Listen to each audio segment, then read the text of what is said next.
성취될 하나님의 말씀입니다. 누가복음 3장 1절에서 6절 보겠습니다. 누가복음 3장 1절에서 6절 다 함께 읽도록 하겠습니다. 디베리오 황제가 통치한 지 15해 곧 본디오 빌라도가 유다의 총독으로 헤롯이 갈릴리의 분봉왕으로 그 동생 빌립이 이두레와 드라고니 지방의 분봉왕으로 루사니아가 아빌레네의 분봉왕으로 안나스와 가야바가 대제사장으로 있을 때에 하나님의 말씀이 빈들에서 사가랴의 아들 요한에게 임한지라. 요한이 요단강 부근 각 처에 와서 죄의 사함을 받게 하는 회개의 세례를 전파하니 선지자 이사야의 책에 쓴 바 광야에서 외치는 자의 소리가 있어 이르되 너희는 주의 길을 준비하라. 그의 오실 길을 곧게 하라. 모든 골짜기가 메워지고 모든 산과 작은 산이 낮아지고 굽은 것이 곧아지고 험한 길이 평탄하여 질 것이요 모든 육체가 하나님의 구원하심을 보리라 함과 같으니라. 아멘. 네, 오늘 말씀 제목은 3절이죠. 오늘 3절을 가지고 잡았습니다. 말씀이 빈들에서 임한지라. 정확하게 말하면 말씀이 샤가라의 아들 요한에게 임한지라인데요. 말씀이 임한지라. 오늘 거룩한 또 하나님께 예배드리는 특별한 또 구별된 주일입니다. 어제 토요일 날 제가 웬만하면 토요일 날 긴 스케줄을 안 빼거든요. 뭐 잠시 만나는 일들은 당연히 다 진행하는데 좀 웬만하면 무슨 모임이라든지 길게 시간을 잡아야 되는 시간들은 최대한 빼려고 합니다. 뭐 당연하겠죠. 뭐 내일 오늘 준비하기 위해서도 맞고요. 그런데 어제만큼은 좀 빠질 수가 없는 그런 자리를 다녀왔어요. 뭐 여러분도 뭐 아실지 모르겠지만 이단에서 나온 분들끼리 한번 모임을 누군가 주선해서 가졌는데 저와 목사님 한 분이 같이 가려고 했는데 그분은 갑자기 장례가 교회에 생겨가지고 못 가고 저 혼자 또 저도 안 가면 안 되는 상황이 되어서 갈까 말까 망설이다가 좀 토요일이라 좀 부담스러워서 잠시 점심만 먹고 그냥 차 한잔하고 빨리 와야겠다 했는데 좀 긴 시간을 그곳에 좀 있다가 오게 되었습니다. 그래서 많은 대화들 나누고 뭐 그 모임 장소는 여러분 잘 아는 우리 수영로교에서 모임을 이렇게 가지게 되었는데 너무 좋은 이야기들 또 많이 듣게 되고 또 많은 마음에 또 많은 생각들도 또 돌이키게 되고 했습니다. 그러면서 뭐 알잖아요. 거기서 나오신 분들 마음이랑 이게 워낙 한이 많기 때문에 이야기가 끝이 없어요. 겨우 도망 나오듯이 미안하지만 그 분위기 깨기가 그렇지만 또 이렇게 몰래 또 이해해 주시더라고요. 저를 또 눈치도 보시고 그래서 가시도록 또 배려도 해주더라고요. 그래서 중간에 다행히 나오기는 했는데 왜 하나님이 주일을 앞두고 토요일 날 이런 만남을 허락하셨을까? 또 많이 망설였는데 하나님이 허락하신 예비된 장소와 모임이었다라는 것이 또 확인되었던 것이 제게 많은 메시지를 줬어요. 뭐 메시지를 제가 드린 적도 몇 번 있지만 어떤 마음이 딱 들어오냐면 거기에 계신 분들 모든 공통점이 다 사정은 다르겠지만 좀 비유가 좀 이상한지 모르겠지만 예전에 한번 제가 말씀드린 것 같은데 탈북에서 넘어오신 분 같은 다 심정이에요. 첫 번째는 아직도 남아있는 가족들, 남아있는 가까운 사랑하는 분들이 너무 많기 때문에 그 마음의 안타까움, 거기에 대한 첫 번째 마음이 좀 제게는 그렇게 느껴졌고요. 두 번째는 아무리 말해도 통하지 않는 그 마음, 그게 또 두 번째였어요. 탈북자 분들 계실지 모르겠지만 그렇잖아요. 또 어떻게 하든지 뭐 브로커를 써서라도 나오고 빼내고 싶은데도 그분들이 나올 생각을 안 하는 거예요. 왜? 거기에서 나오면 죽는다고 생각하고 거기만 파라다이스인 줄 알고 거기가 최고의 세상인 줄 알고 착각하고 있는 거죠. 나와보질 않았기 때문에. 그런 이야기들을 듣는데 너무 공감이 많이 갔습니다. 그러면서 여러 가지 많은 이야기를 들었는데 또 제게 하나님이 어떤 음성을 주셨냐면 제가 저번 주에 계속 새벽기도 하면서 마음에 확 주시는 말씀이었거든요. 너무나 교과서적인 이야기고 지금 계속해서 제가 강단에 설 때마다 얘기하는 건데 뻔한 이야기고 당연한 이야기예요. 그게 지금 이 이야기입니다. 이 이야기를 하려고 지금 제가 서론을 이렇게 이야기했습니다. 그래서 오늘도 우리 기도하신 권사님도 이미 그 말씀을 마음에 담았기 때문에 그 기도를 또 하신 걸로 알고 있는데요. 주님만 보이고 주님만 영광 받으시는 교회. 그러면서 이제 과거에 그 어려움 속에 있다가 나오신 분들의 이야기를 다 들어보는 결론적으로 많은 이야기들이 나오겠지만 뭐 그곳에 뭐 신학이 잘못됐다, 성경이 잘못됐다, 뭐 성경을 잘못 본다 여러 가지 있겠지만 그걸 다 그냥 종합으로 딱 결론적으로 말하면 가장 심각한 문제가 보였던 게 최근에 보인 것들이 저겁니다. 아, 하나님을 향한 예배가 없었구나. 그 이야기들 많이 하시더라고요. 그리고 나와서 좀 뭐 감정도 있겠지만 어떤 부분이 가장 많이 이렇게 공감을 했냐면 나와서 각자 이제 교회들이 흩어져서 각자의 이제 건강한 교회들로 예배드리고 있는데 예배드릴 때마다 눈물이 난대요. 눈물이 그치지 않는데 그게 어떤 의미인지는 모르겠어요. 어떤 의미, 뭐 복합적인 여러 가지 의미겠죠. 그 중에 제가 하나 캐치했던 거는 진짜 하나님께 예배드리는 것 같다라는 이야기들을 공통적으로 많이 하셨어요. 그럼 그 전에 예배는 아니란 말이냐? 그것까지는 제가 더 이상 뭐 말할 수 없지만 그 개인이 또 하나님께 예배드리는 거니까 일반화할 수는 없겠지만 가장 그는 뭐 이단 단체, 사이비 단체만이 아니죠. 그곳에는 너무나 특별하게 특화된 문제죠. 완전히 그곳에 있는 교주가 우상이 돼버렸잖아요. 김정은, 김일성, 김정은이 우상이 돼버린 것처럼 그곳에 있는 교주 그건 그냥 막 어디에보다 권위가 높아요. 안 그렇겠습니까? 맞죠? 북한에도 사상이 있고 있겠지만 그 사상 위에 그 지도자가 있잖아요. 우리도 그럴 수 있다는 거죠. 근데 이단 사이비 단체만을 말하는 게 아니라 교회도 그럴 수 있다는 거예요. 한국 교회라고 그러면 안 그렇단 말입니까? 안 그렇단 말이 아니에요. 그럴 수 있다는 거예요. 충분히. 가장 그래서 교회의 심각한 문제는 여러 가지 너무나 많겠지만 바로 저 답을 가지지 않는 교회가 아니겠습니까? 주님만 보여지고 주님만 영광 받으시는 교회, 그리고 그곳에서 드리는 예배가 어느 날 나도 모르게 균열이 생기는 순간부터 교회는 무너지는 것이고 무너져야 되는 것이 어떻게 보면요. 말이 좀 이상하지만 예배는 변화되어야 되는 것입니다. 그래서 계속 말씀드리잖아요. 관객이 되어버린 성도, 더 이상 설명 안 해도 되죠. 그리고 주인공이 되어버린 목사, 서로가 서로를 바라보면서 필요 요구를 추구해주고 서로가 우상이 되어버려서 서로가 서로를 버릴 수 없는 상태. 주님만이 영광 받으시고 보여야 되는데 그게 보이지 않는 상태. 우리도 모르게 그렇게 될 수 있다는 거예요. 자, 그래서 이야기를 가지고 우리 교회가 이제 아직 1년도 안 됐어요. 몇 달밖에 안 됐습니다. 여러분 뭐 개인의 교회는 이미 올해 시작되었지만 이렇게 사랑이 흐르는 교회라고 모여서 하나님이 허락하신 교회는 아직 1년도 안 됐어요. 왜 이 메시지를 하나님 주시는가라고 마음에 질문을 했을 때 너무 중요한 시작이기 때문에. 안 그랬습니까? 여러분 이제 시작이니까 아직 멀리 저도 뭐 감이 잘 안 잡히지만 우리가 시작된 이 교회가 하나님 우리를 통해 시작하게 하신 이 교회가 100년 이후에 아니 언제 주님이 오실지 모르겠지만 주님 오실 때까지 계속 이어가야 될 교회 아닙니까? 우리가 이 땅에 없어도 주님이 아직 안 오셨다면 계속해서 이어져야 될 교회 아닙니까? 그러면 이 시작이 얼마나 중요합니까? 시작이 틀려버리면 그 미래가 어떻게 되겠습니까? 맞죠? 계속 갱신 나가겠지만 그런 의미에서 생각하면 너무나 중요하죠.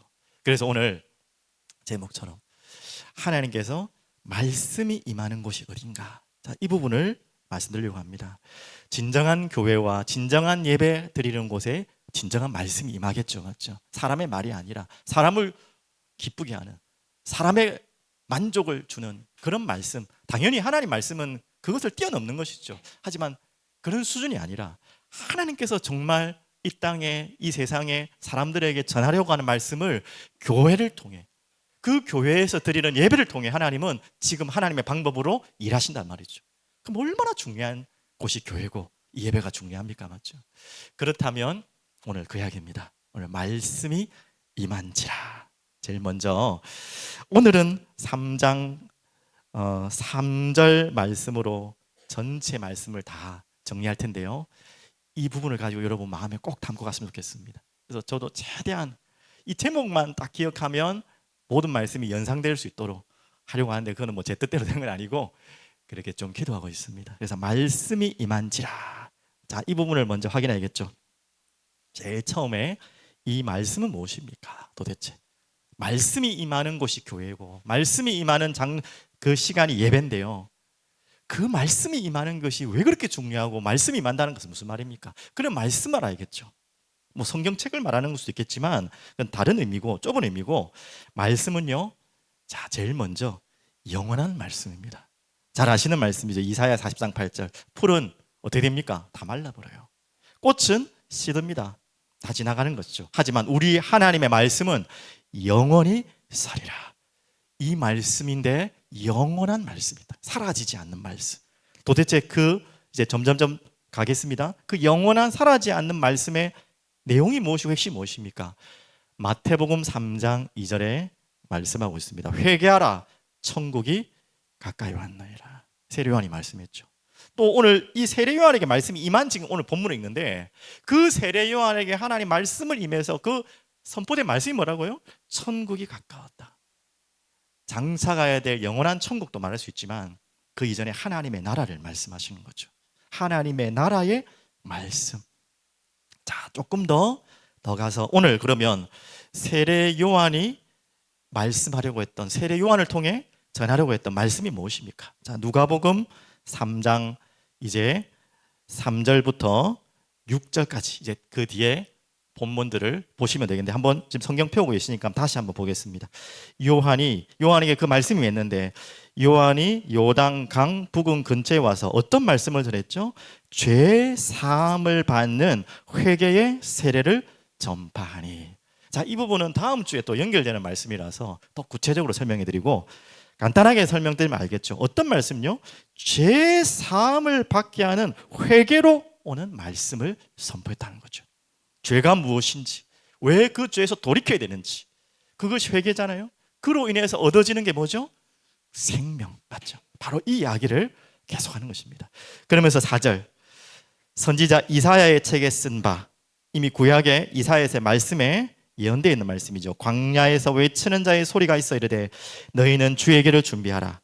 그의 오실 길을 걷게 하라. 모든 골짜기가 메워지고 모든 산과 작은 산이 낮아지고 굽은 것이 곧아지고 험한 길이 평탄하여질 것이요 모든 육체가 하나님의 구원하심을 보리라 함과 같으니라. 자, 4절부터 6절까지 쫙 읽어보시니까 여러분, 이사야의 말씀이지만 이 말씀이 또 이곳에 인용되었잖아요.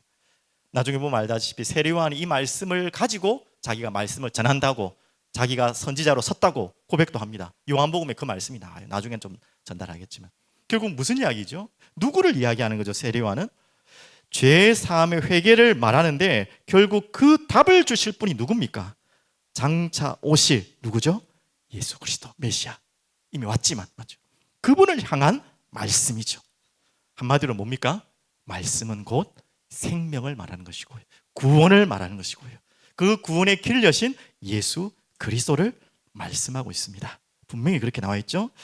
그러면서 여러분 16절에도 다음에 봐야 될 말씀이지만 보십시오. 요한이 모든 사람에게 대답하여 이르되 나는 물로 너희에게 세례를 베풀거니와. 자기는 그 정도의 지금 일을 하러 왔다. 하지만 나보다 능력이 많으신 이가 오시나니 나는 그의 신발끈을 풀기도 감당하지 못하겠노라. 겸손의 표현을 넘어서 이야기를 하려는 거예요. 그는 성령과 불로 너희에게 세례를 베푸실 것이요. 지금 세례교육 기간입니다. 딱 맞는 말씀을 또 지금 계속 주고 계신데, 바로 물로 세례를 주는 회개의 세례를 넘어서 성령으로 불로 세례를 주시는 그분, 누구를 지금 향하는 말이죠? 지금 예수 그리스도. 바로 예수 그리스도가 바로 말씀이고 생명이다. 지금 그 이야기를 하고 있습니다. 그러면서 가장 명확하게 요한복음 1장 14절에 이 말씀에 대해서 정리했던 글이죠. 한번 같이 보겠습니다. 말씀이 육신이 되어 우리 가운데 거하심에 우리가 그의 영광을 보니 아버지의 독생자의 영광이요 은혜와 진리가 충만하더라. 여기에서 말하는 말씀이 누군지 아시겠죠? 그 말씀이 육신이 되어 오셨어요. 그 말씀은 누구를 말하는 거죠? 우리에게 생명을 주시는 영원한 말씀, 영원한 생명, 영원한 구원으로 우리에게 오신 그분 누구죠? 바로 말씀이 육신이 되어 오신 예수 그리스도십니다. 바로 이 이야기를 지금 계속해서 말하고 있습니다. 자, 그러면 여기가 말씀이 정리됐다면 두 번째, 말씀이 임한다라는 단어, 여러분 머리로는 다 이해하시겠지만 좀 깊이 묵상할 내용 아닙니까? 임한다는 말은 도대체 무엇입니까? 임한다, 말씀이 임한다. 자, 그냥 간단하게 여러분이 생각하기 쉽게 임한다는 말은 뭐죠? 들리는 거죠. 자주 설명하지 않습니까? 지금 말씀이 선포되고 있는데도 들리는 분이 있고 한 개로 갔다 한 개로 흘려가시는 분이 있고 아예 지금 그냥 꽉 막혀 있는 분도 있을 수 있어요. 저는 모르지만, 하지만 영적으로 다 듣게 되겠지만 그럴 수 있겠죠. 들려지고 또 뭐지, 그죠? 믿어지고, 그 다음 뭐야 돼? 담겨지고. 그러면서 여러분들이 그 말씀이 담겨지면 나도 모르게 삶에서 변화되어지겠죠. 이 모든 부분을 가지고 말씀이 임한다라고 할 수 있겠습니다. 자, 그러면 이 가장 단순한 내용과 함께 오늘 한 가지만 더 말씀드릴게요. 그렇게 해서 결국 말씀이 임한다는 말은 무엇이냐? 요한복음 1장 23절에 보면 이렇게 나옵니다. 잠시 한번 제가 읽어드릴게요. 요한복음 1장 23절에 보면 제가 아까 말씀드린 것 같은데요. 이르되 나는 선지자, 지금 세례 요한이 하는 말입니다. 나는 선지자 이사야의 말과 같이 주의 길 곧게 하라고 광야에서 외치는 자의 소리로다 하니라. 지금 이 말씀이 누구에게 임해서 이 말을 하는 겁니까? 세례 요한에게 임했어요. 말씀이 임한 자의 특징이죠. 세례 요한에게 말씀이 임하니까 뭐라고 말씀하죠? 주의 길을 곧게 하라고 광야에서 외치는 자의 소리라 하리라. 이 말씀은 이미 이사야 40장에 예언된 말씀이에요. 그 말씀이 내게 임했다는 거예요, 세례 요한에게. 그래서 내가 지금 말씀을 외치는 것이랍니다. 자, 여기에서 중요한 말씀이 임한다는 핵심이 있습니다. 여러분 꼭 알아야 될 내용입니다. 여러분 말씀이 임한다고 하면 뭐 듣고 믿어지고 담기고 변화되는 건 맞는데, 더 조금 간단한 말로 여러분이 생각하는 말씀이 임한다는 것은 이렇잖아요. 오늘도 하나님 말씀을 받아가지고 내가 이렇게 결정해야 될지 저렇게 될지를 찾아야겠다. 내가 이렇게 인도받아야 될지 저렇게 인도받아야 될지 찾아야겠다. 맞습니다. 그 부분도 분명히 있어요. 하지만 굉장히 주의해야 됩니다. 자꾸 우리는 이 말씀이 임한다 받는다 할 때 무당들이 해주는 답을 찾기를 원할 때가 많아요. 무당들이 얼마나 저도 전도하러 몇 번 가봤지만 말들을 잘 해줍니까? 또 누군가에게 이렇게 이야기해주는 그런 많잖아요. 이렇게 해라 저렇게 해라 가지 마라 가라 너 안 된다 된다. 근데 그게 들어맞아요. 한두 번 들어맞으면 우연이겠지만 계속 들어맞아요. 그럼 그 뒤에 어떻게 되겠습니까? 무당한테 잡힐 수밖에 없는 거예요. 무당이 임한 이 말씀도 아니지만 말이 임해버리니까 그게 딱 잡혀버리니까 그게 조종당하는 거예요. 뭐 하려도 다 하는 거예요. 뭐 하라 할 수밖에 없어요. 그 세상에서 말하는 말이 임하는 거고요. 말씀이 임한다는 것을 우리가 그렇게 편협적으로 적용하면 안 되겠죠. 그런 부분도 분명히 있습니다만은 그렇게 좁은 의미로 적용하면 굉장히 위험합니다. 말씀을 제한할 수 있고 말씀을 우리가 재단할 수 있어요. 이 부분을 굉장히 주의하셔야 돼요. 그러면 뭡니까 도대체? 말씀이 임한다는 걸 오늘 방금 요한에게 임한 말씀이 임했다는 것에 힌트를 얻으셔야 돼요. 자, 요한에게 말씀이 어떻게 임했죠? 어떻게 임했죠? 광야에 가라 어디로 가라 뭐 해라 있지만 그것이 본질이 아니었고 뭐였죠? 요한에게 하나님이 말한 말씀의 주제는 네가 누구인지를 말한 거예요. 오늘도 여러분이 이 예배를 통해 예배 때마다 찾아야 될 말씀이 임하는 답은 뭐냐? 내가 누구인지를 찾는 거예요. 다 아는데요. 내가 나를 모릅니까? 모르잖아요. 알지만 또 잊어버리잖아요. 그래서 예배 때마다 찾아야 할 것은 내가 누구인가. 오늘 요한에게 임했던 말씀 그거예요. 요한 네가 누구인지 아냐? 그 말씀이 임한 거예요. 또 누구죠? 무엇을 해야 되는지 어디에 있어야 되는지 그게 임하는 것입니다. 이건 말씀 들을 때마다 맨날 그 소리만 들어야 됩니까? 맞습니다. 우리는 날마다 그것만 알아도 됩니다. 그 속에서 모든 걸 적용하시면 돼요. 그 속에서 내가 죄송합니다 집을 살든지 팔든지 어느 대학을 가든 이 대학을 가든지 여러분이 선택하는 건 그거잖아요. 사업을 할 때 이렇게 해야지 저렇게 해야지 얼마나 궁금하고 답답하고 이렇게 많습니까? 그거 바닥바닥 이야기해 주면 얼마나 좋겠어요. 근데 그게 하나님이 원하시는 게 아니에요. 여러분이 누구인지, 그래서 여러분이 무엇을 해야 될 사람인지 안다면 여러분이 기도하고 이것을 선택했던 저것을 선택했던 당연히 인도받고 주님께 물어보고 맡기고 해야 되겠지만 그 모든 자리가 응답의 자리, 축복의 자리예요. 말씀이 임한다는 이야기를 잘 귀 기울이셔야 돼요. 그러면서 이 말씀이 임한다는 것은요, 그때에 이제 하나님이 살아계심을 또 체험하는 시간입니다. 말씀이 곧 아까 말했잖아요. 하나님이시고 우리 주인이시기 때문에 그런 시간이 바로 말씀이 임한다. 그래서 내 모든 주인을 바꾸는 시간이 또한 말씀이 임하죠. 내 생각, 내 판단을 다 내려놓고 내가 누구이고 내가 무엇을 해야 될지 거기에 모든 결정은 누가 가지고 있다? 내가 아니겠구나. 하나님이 나의 주인이 말씀의 주권자시구나. 나의 인생의 주권자이시구나. 이 뻔히 아는 내용들을 우리는 예배 때마다 또 찾는 거예요. 왜? 뻔히 아는 내용을 뻔하게 또 우리는 속거든요. 모르고 있거든요. 그래서 말씀이 임하는 여러분의 자리가 되길 바랍니다.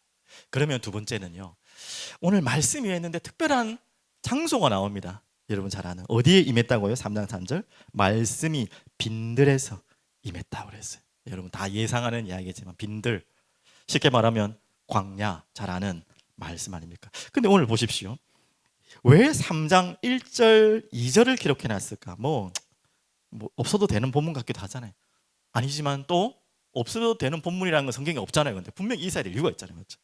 자, 1절은 여러분 다 알다시피 정치적인 그 시대의 왕들, 또 정치를 다스리는 사람들 이름들이 쭉쭉 나옵니다.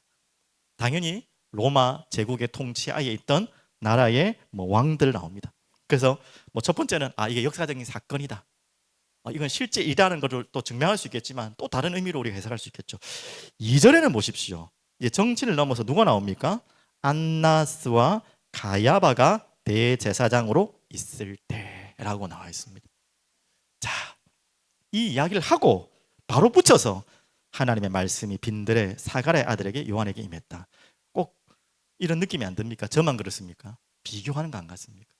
세계를 움직이고 세계를 다스리는 왕들이 있는, 정치 주권을 온 세상을 움직이는 그 왕들의 그곳에 하나님 말씀이 임했습니까? 아니었어요. 말씀을 거부하는 자들이었죠. 말씀에 위배되는 자들이었죠. 그리고 더 안타까운 것, 안나스와 가야바가 누구라고요? 대제사장. 지금 우리가 알고 있는 구약의 상식으로는 말씀이 누구에게 임해야 됩니까? 제사장, 대제사장이 임해야 되는 거예요. 그곳에 굳이 적어놓고 임하지 않았습니다. 역사적으로 알겠지만 안나스와 가야바는 결국 예수님을 죽이는 자리에 있던 그 대제사장이었습니다. 무슨 말인지 알겠죠? 근데 비교해서 그곳에 하나님의 말씀이 임하지 않고 어디에 임했다고요? 빈들에 있는. 빈들은 무엇입니까? 말 그대로 이게 정확한, 제가 한 번 더 점검을 해야 되는데 쉽게 이야기하면 빈들이잖아요. 빈들, 비어 있는 들이잖아. 아무것도 없는 들. 그 화려한 왕궁과 정치를 움직이는, 세계를 움직이는 그곳에서 임하지 않았고, 그렇게 거룩하다는 그 성전을 책임지는 대제사장의 그곳에도 임하지 않았는데 어디에 하나님 말씀이 임했다고요? 빈들에. 그것도 누구죠? 사가랴의 아들 요한에게 말씀이 임했어요. 뭔가 우리에게 중요한 이야기를 하고 싶은 메시지가 있으신 것이죠. 맞죠? 그러면서 저번 주 말씀과 연결되면 예수님께서 뭐라 했습니까? 성전 청소한 내용 기억나시죠?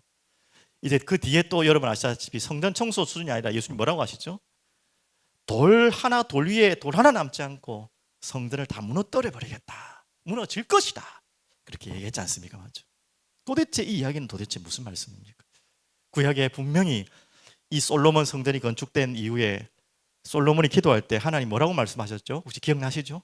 내가 내 이름을 위하여 드리는 이 성전에 내가 영원히 거하고 싶다, 거하겠다 라고 말씀하셨는데 갑자기 말을 돌렸어요.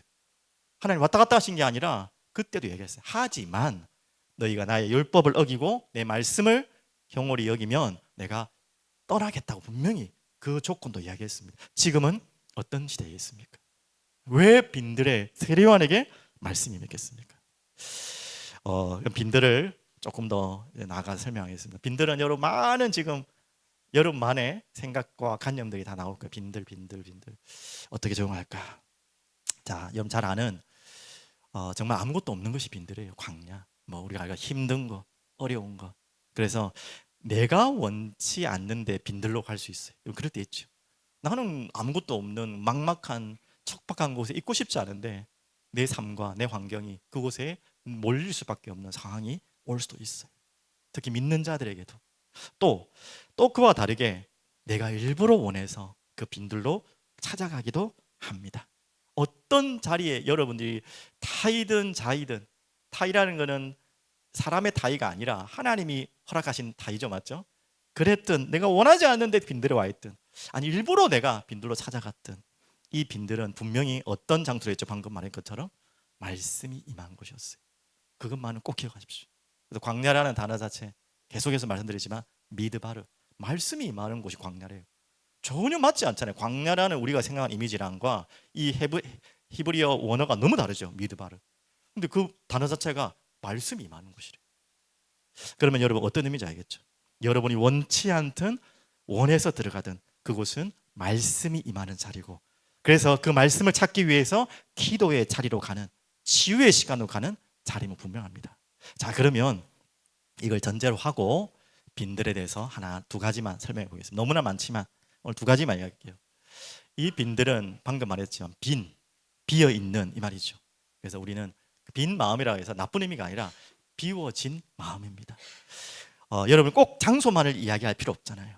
꼭 어떤 문제만을 이야기할 필요 없잖아요. 여러분의 지금 마음이 언제 말씀이 임하냐면 비워질 때 임합니다. 당연한 거 아니겠습니까? 여러분 나에게 지금 말씀을 들을 수 없는 다른 것들로 가득 꽉꽉 채워졌는데 어디 꽉꽉 채워진 곳에 부은다고 부어집니까? 맞죠? 다 튕겨 나오지. 여러분에게 말씀을 들을 수 없을 만큼 다른 것이 채워져 있다면 여러분은 빈 마음이 아니에요. 그곳에도 말씀이 임할 수가 없어요. 맞죠? 비워져야겠죠. 말씀을 받을 수 있는 비워진 마음이겠죠. 그걸 다른 말로 가난한 마음이라 할 수 있겠죠. 또 겸비한 마음이라 할 수 있겠죠. 겸손한 마음이라 할 수 있겠죠. 오늘 그 말씀이 3장 5절로 나옵니다. 자, 보십시오. 모든 골짜기가 메워지고 모든 산과 작은 산이 어떻게 된다고요?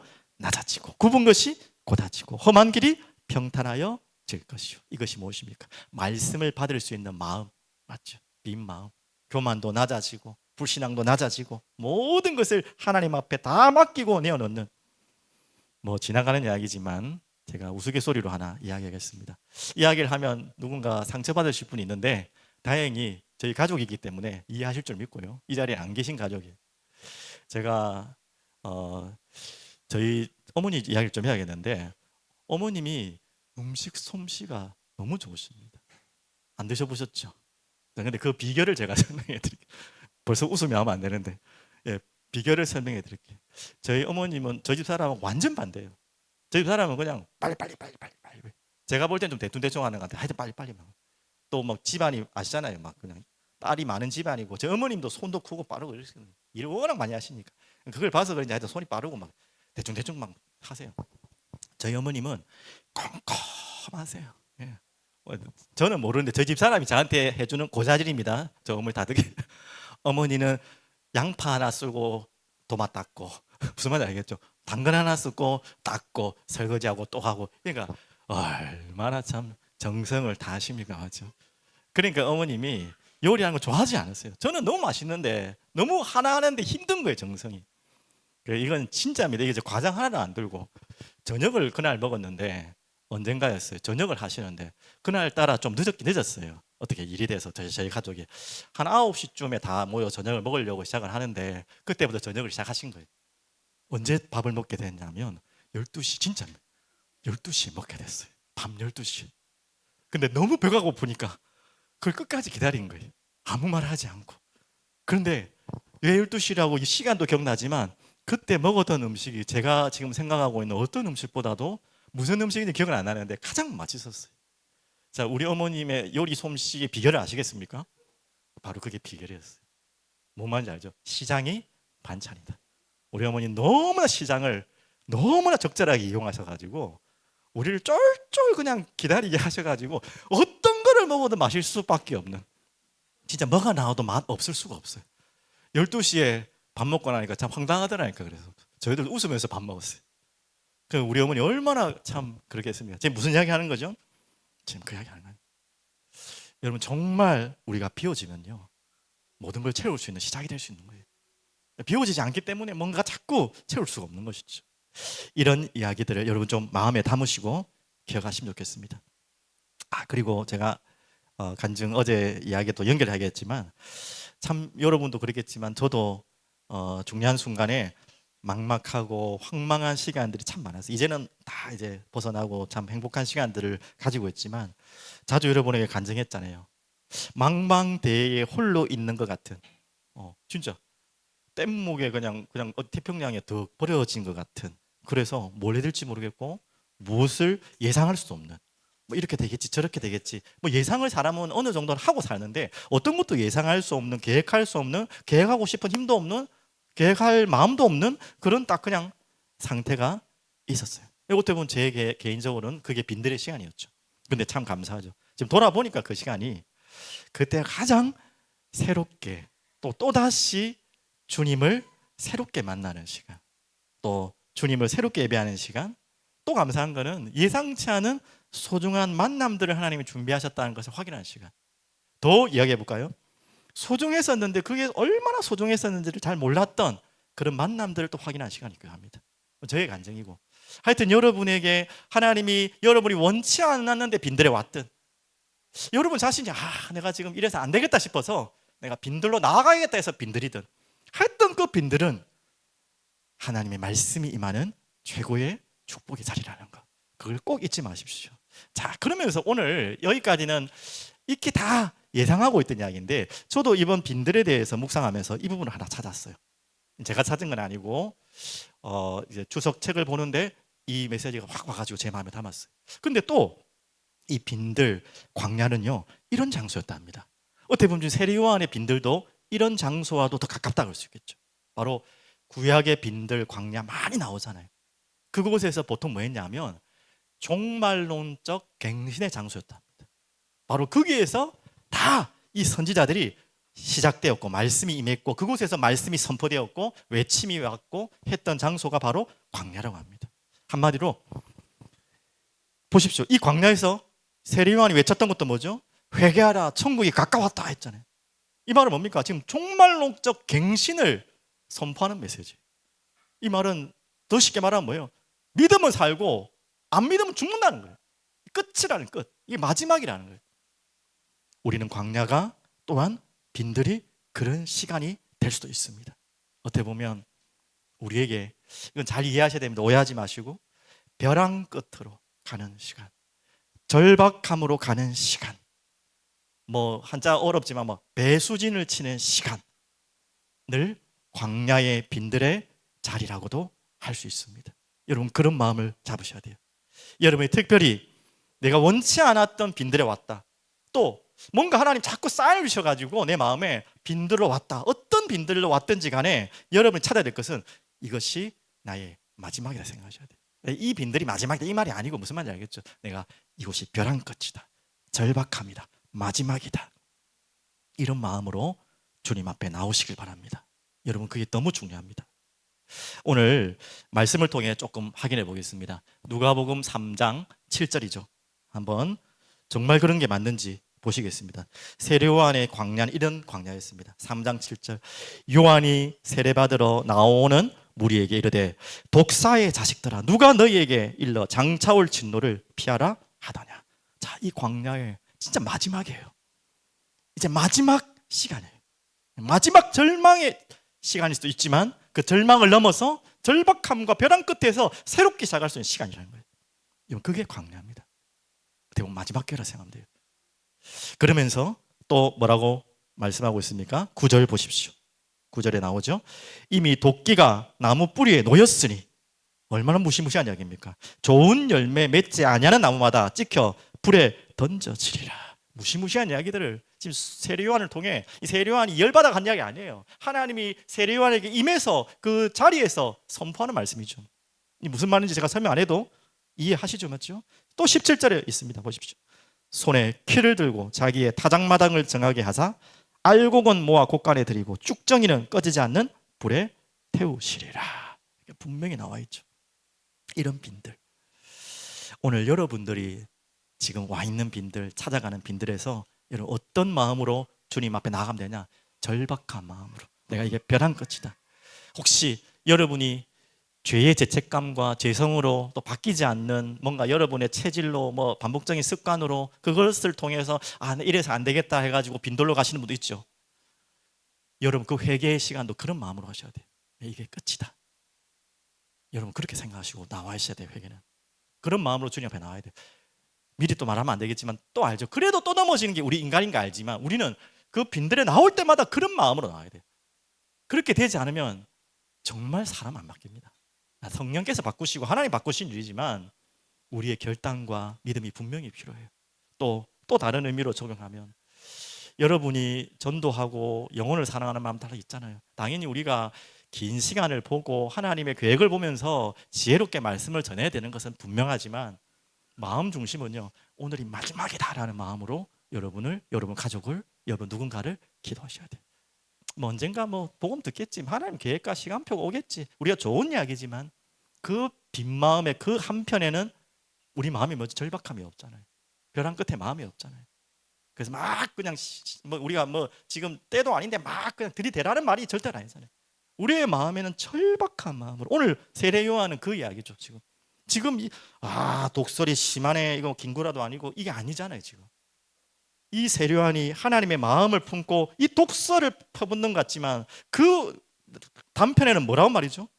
강력하게 그 세상과 돌아오야 될 그 영혼들을 향한 외침이었어요. 그 외치는 자의 소리, 말하는 자의 소리라 안 했어요. 여러분, 절박하고 정말 그 위험할 때는 외치잖아요. 맞죠? 물에 빠져 있는 누군가를 볼 때 외치지 않는 사람이 어디 있습니까? 불이 지금 막 집에 나오고 있는데 외치지 않는 사람이 어디 있어요? 불이 외쳐야죠. 소방서에 빨리 외치고 빨리 도와줄 사람 찾고 나오라고 하고 외쳐야 될 거 아닙니까? 그런 절박함, 어떤 부분에도 좀 적응할 수 있을 것 같아요. 여러분, 신앙생활도 마찬가지입니다. 세워라 내워라, 맞죠? 내 의지로 되지 않습니다. 그렇게 하는, 내 의지를 가지고 하라는 거 아니에요. 하지만 하나님 앞에 절박한 마음을 가져보십시오. 내가 언제까지 이렇게 신앙생활해야 됩니까?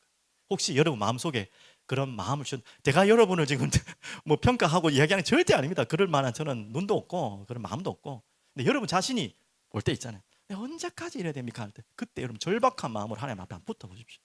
혹시 질병 가지신 분 있습니까? 히스기야 여러분 너무 잘 알잖아요. 어떻게 했죠? 그냥 아예 그냥 아무것도 안 보고 그냥 벽에다가 얼굴을 대고 기도했어요. 그 말은 뭔 말입니까? 그만큼 절박하다. 다른 것을 볼 수가 없고 볼 것도 없고 볼 필요도 없어요. 절박하지 않을 때 우리가 얼마나 볼 게 많고 보이는 게 많습니까? 근데 진짜 절박하면요, 아무것도 보고 싶지 않고 보지도 않아요. 그러니까 벽만 본다는 거는, 벽을 본다는 말이 아니라 아무것도 안 보겠다는 말이잖아요. 그렇게 히스기야가 기도했습니다. 그렇게 해야지만 응답된다는 말 지금 이야기하는 게 아니잖아요. 맞죠? 우리 마음속에 그런 빈들, 지금 그 이야기입니다. 종말론적 갱신의 장소. 우리에게 이게 마지막이다. 항상 그렇게 하지 않으면 우리 안 바뀌어요. 아이고 다음에 또 바뀌겠지. 언젠가 내가 또 바뀌겠지. 또 아이고 언젠가는 뭐 그날이 오겠지라는 아주 믿음입니다. 그걸 나쁘다는 말이 아니에요.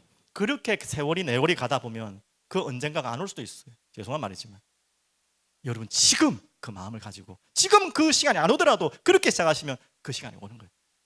오늘 그 빈들로 여러분에게 하나님이 그 허락하셨다면 그 시간이, 하나님이 지금 내 상황이 그렇게 안 하더라도 여러분 마음속에 하나님이 뭔가 딱 사인을 자꾸 주셔서 두드려서 가지고 나를 자꾸 글로 몰고 간다면 그 시간을 가십시오.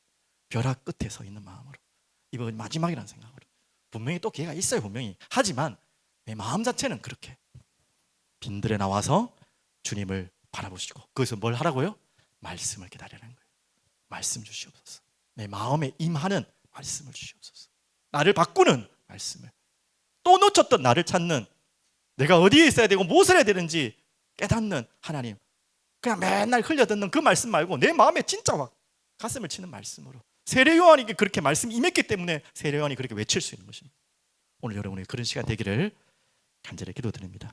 그러면서 한 구절만 더 드리면요, 또 특별한 시간이 있습니다. 마태복음 14장 13절 보면요, 제가 한번 찾아드릴게요. 특별한 빈들인데 예수님인데요, 예수님께서 빈들로 가는 장면들이 많이 있지만 이 부분은 조금 특별한 장면이 있어요. 제가 한번 볼게요. 예수께서 들으시고, 자 그러려면 12절 알아야겠죠. 지금 어떤 상황이냐면 요한의 제자들이 와서 시체를 가져다가 장사하고 가서 예수께 하리라. 이 말은 지금 요한이 어떻게 됐습니까? 그렇게 외쳤던 세례 요한이 순교를 당한 거예요.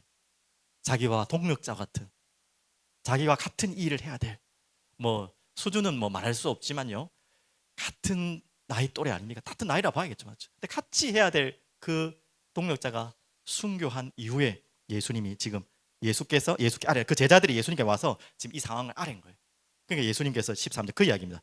예수께서 들으시고 배를 타고 떠나사 따로 빈들에 가시니. 모르겠지만 이건 제 상상의 영역일지는 모르겠지만 그 이야기를 듣고 예수님이 왜 빈들로 갔을까요?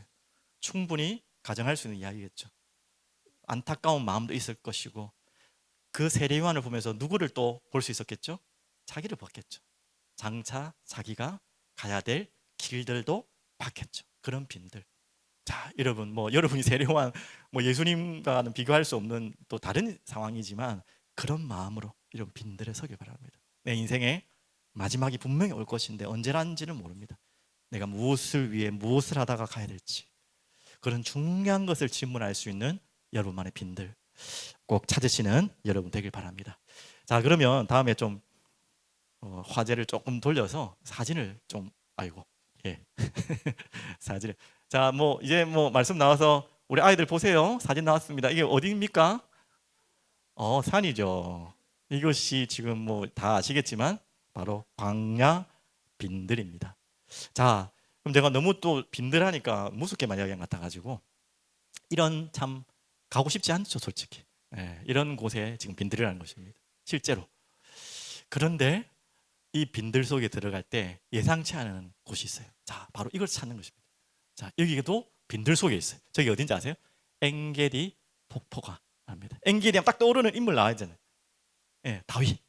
예, 뭐 엔게디 동굴이라는데 그건 엔게디 동굴이라는 동굴 이름은 없지만 엔게디 지역엔 동굴인데 보십시오. 여러분 뭐 알다시피 바울이 뭐 광야에서 뭐 도망다니면서 어떻게 사는데 제일 여러분 아무 생각 안 했지만 걱정되는 게 뭐예요? 물이 있어야 된다. 먹을 거는 뭐 하다 물이 있어야 되는데 여러분 광야 사막이나 물이 없다 생각하지만 드물지만 있어요. 찾기 어렵지만 분명히 있다는 거예요. 오늘 우리에게는 빈들과 같이 척박하고 아무것도 없는 것 같고 막막하고 어디로 가야 될지 진짜 빈들 같지만 아니에요. 여러분이 찾으면 생각지도 않은 저런 폭포가 저걸 보통 오아시스라고 하잖아요. 세상에 있는 강들은 별로 안 소중한데 사막에 있는 오아시스는요 너무나 소중하잖아요. 여러분에게 하나님이 빈들을 허락하신 이유도 이겁니다. 이거 찾으라는 거예요. 있다는 거예요. 갈급한 마음으로. 자, 마지막 결론으로 자, 오늘 결론이죠. 자, 하나 빠진 게 있죠. 3장 3절 우리가 빠진 부분이 있죠. 누구에게 임했다 했죠? 빈들에서 말씀이 하나님의 말씀이 빈들에서 임한지라 했는데 지금 누가 빠졌죠? 누구에게 임했냐? 요한에게 임했죠. 샤가라의 아들 요한에게. 하나님은 이 사람을 찾고 있습니다. 그 많은 사람들 대제사장도 있고 저 정치인 대단한 뭐 왕제 황제들도 있지만 그들 이름을 쫙 열거하면서 그곳에 하나님의 말씀이 임하지 않고 요한에게 세례 요한에게 임했다 그랬죠. 그 요한의 이름의 자체가 기억나시죠? 안 잊어버렸죠? 은혜가 기쁘시다. 바로 하나님의 은혜가 임하는 사람이 있다는 것이죠. 은혜를 사모하고 은혜를 필요로 하는 자. 자, 그러면 마지막으로 빈들에 대해서 하나만 더 제공하겠습니다. 또 다른 빈들입니다. 내가 가장 외쳐야 할 곳이 또한 빈들입니다. 내가 외쳐야 될 곳. 내가 가장 잘 알고 있는 그곳. 하지만 어떻게 보면 버려져 있는 그곳. 내가 가장 잘 알고 있는 그 사람을 향해 외치기를 원하십니다. 보십시오. 그곳에서 사람들이 오게 돼 있잖아요. 빈들에 뭔 사람이 있다고 그것을 외치냐. 도시에 가서 많은 곳에 외쳐야지. 근데 보십시오. 광야에 세례요한이 외치니까 누가 왔습니까? 세례요한이 간 게 아니라 사람들이 나왔어요. 세례를 받으러. 이런 분명히 여러분에게 하나님이 준비하신 빈들이 있어요. 자, 한 가지만 더 얘기해 볼까요? 적용해 볼까요? 샤가라의 아들, 바로 샤가라는 제사장입니다. 제사장의 아들이면 또 무슨 신분인 줄 알겠죠? 세례요한도 제사장의 가문에 제사장 역할을 해야 될 사람이에요. 그런데 성전에 있지 않고 광야로 간 거죠. 오늘 여러분들 꼭 기억하십시오. 특히 교회에서부터 자라신 분들이 있다면 모태신앙이라고 보통 그러시는데 이러신 분들 꼭 기억하십시오. 여러분만의 하나님이 준비하신 빈들이 있다니까요. 여러분 모태신앙이다. 교회를 너무나 잘 알고 너무나 가깝게 보고 있지만 제일 잘 모르는 분들이 은혜 받았지만 은혜를 가장 모르는 분들이 보통 모태신앙 그러잖아요. 맞죠? 그래서 이 샤가라의 아들 세례 요한에게 임했다는 것은 바로 교회 안에 있지만 교회를 너무나 잘 모르는, 교회를 너무나 잘 안다고 하지만 가장 놓치고 있는 그곳에 외치는 자로 하나님은 세례 요한을 선택한 것이 아닌가. 또 하나 정해 볼까요? 오늘 요한을 이야기했지만 이 누가복음은 누가 쓴 책입니까? 누가에게 쓴 책 아닙니까? 누가에게 하나님 말씀이 임한 거죠. 그리고 이 누가가 누구에게 쓴 책이죠? 우리에게 쓴 책이지만 데오빌로 각하에게. 누가 데오빌로 공통점이 뭔지 아시죠? 바로 이방인. 지금 말한 불신자. 불신자 가운데서 여러분 돌아온 분들 분명히 계실 겁니다. 저도 마찬가지고요. 이방인. 이들에게 하나님이 빈들을 설명하고 있습니다. 모든 육체, 만민, 모든 소외된 자, 하나님의 은혜로 나를 부르셨다면 또 나를 통해 하나님이 하실 빈들이 있다는 거예요. 좀 결론이 어렵게 이야기했지만 다시 정리하겠습니다. 내가 가장 잘 알고 있다고 생각하지만 잘 모르는 곳이 있어요. 내가 가장 많은 사람을 만나고 있다지만 외치지 않은 그곳이 있어요. 그곳에서 여러분을 하나님이 찾고 계십니다. 외치라고, 부르짖으라고. 오늘 거기에 초대받고 응답하시는, 하나님의 초대에 응하시는 여러분 귀한 한 사람 한 사람 되기를 간절히 기도드리겠습니다. 오늘 주님 앞에 나와서 찬양하려고 합니다. 바로 286장 이 고백을 하나님께 드리면서 주님 앞에 기도하며 나가겠습니다. 오늘 나의 마음이, 나의 모든 자리가 빈들에서 하나님의 말씀이 임하는 그 시간, 그 자리로 저희들을 이끌어 주시옵소서. 우리 하나님 앞에 기도하는 마음으로, 고백하는 마음으로 함께 찬양합시다. 주 예수님 내 맘에 오사, 주 예수님 내 맘에 오사, 날 붙들어 주시고 내 마음에 새 힘을 주사 늘 기쁘게 하소서. 사랑의 주, 사랑의 주, 사랑의 주, 내 마음속에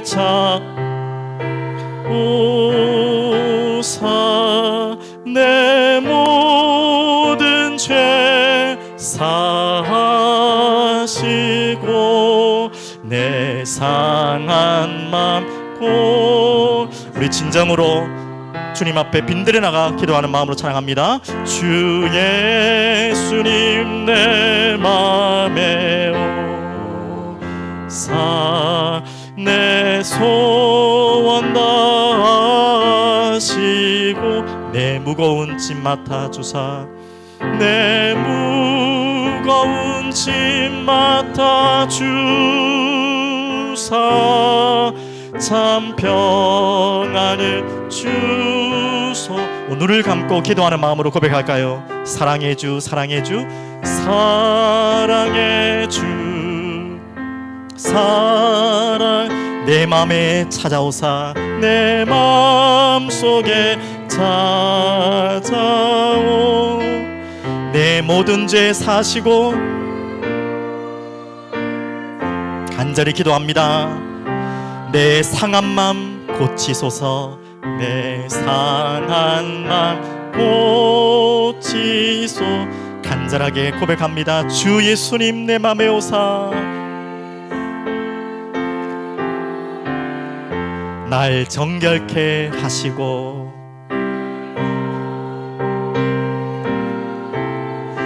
그 은혜를 내 맘에 채워 그 은혜를 내 맘에 채워 늘 충만케 하소서.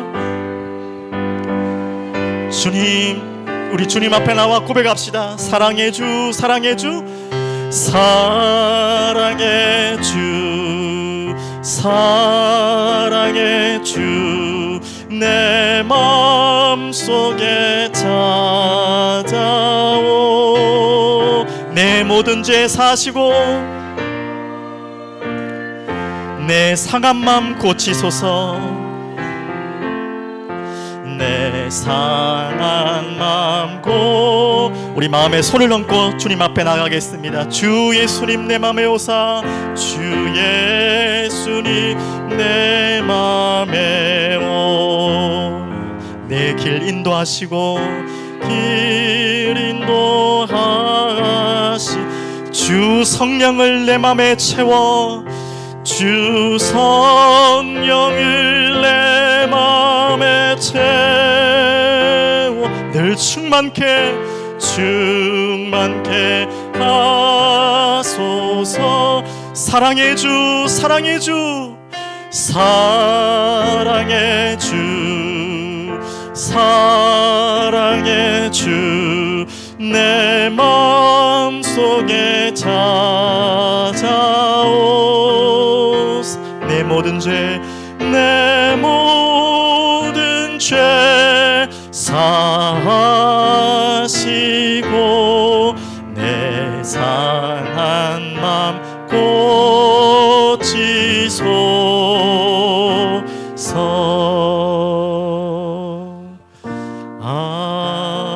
아멘.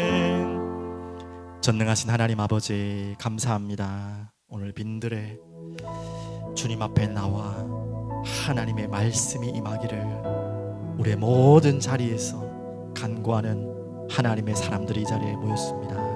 주님 영광을 받아주시고 우리 가운데 비워진 마음으로 절박한 마음으로 주님 앞에 나와 주님이 주님이 나에게 임하게 하신 그 말씀을 받게 하여 주시옵소서.